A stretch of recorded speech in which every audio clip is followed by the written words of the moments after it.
मित्रों, आज हम इस वीडियो में देवी देवताओं के प्रत्यक्षीकरण की बात करेंगे। देवी जिनके सामने प्रत्यक्ष होती है तो केवल दूसरों को केवल अनुभूति होती है, केवल वातावरण में परिवर्तन हो गया है, उनके जाने के बाद भी उनकी तरंगों का प्रभाव रहता है, पर उनके आने का कोई भौतिक चिन्ह नहीं होता। इस चिन्ह को बनाने के लिए ऐसे लोगों का प्रयोग करना पड़ेगा जिन पर उन तरंगों का प्रभाव रिकॉर्ड किया जा सके। प्रकृति रूप से कोई भी देवी देवता कोई भौतिक चिन्ह छोड़ते उनका कोई भौतिक शरीर नहीं होता है। साधक की भावना के अनुसार रूप धारण करके वह प्रत्यक्ष होते हैं। जो भौतिक चिन्ह छोड़ने की बात करता है वह झूठ बोलता है।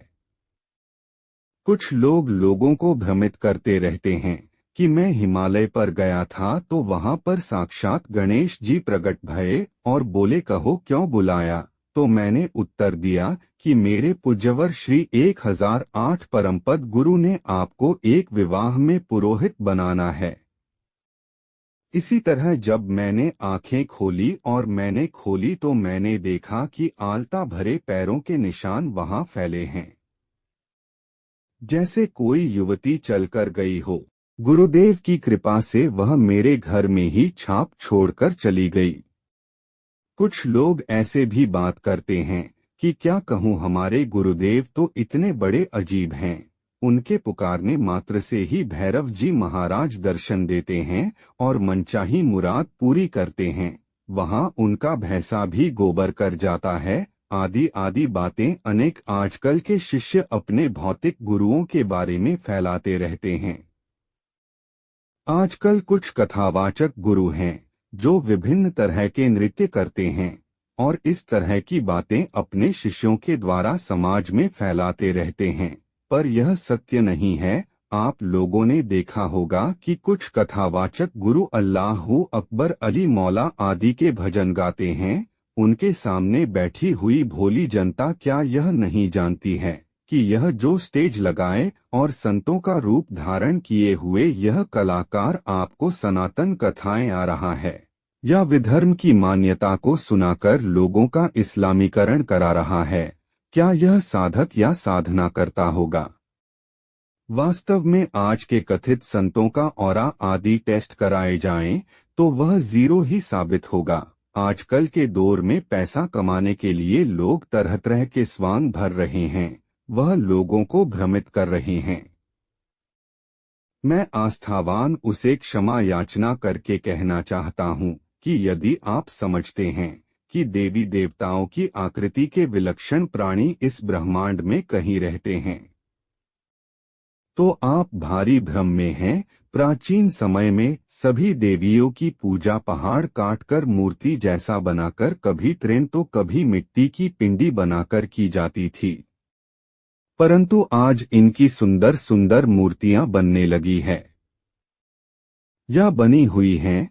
आप इनमें से किसी आकृति की देवी को अलौकिक प्राणी मानेंगे। देवता तो ऋषियों के प्रतीक थे, परंतु वह मूर्ति पूजक ही नहीं, वस्तुत यह भाव मूर्तियां हैं। एक विशेष भाव को जागृत करने वाली आकृति सामने एक आकृति है और उसका भाव है तो उस भाव को गहन करना सरल हो जाता है।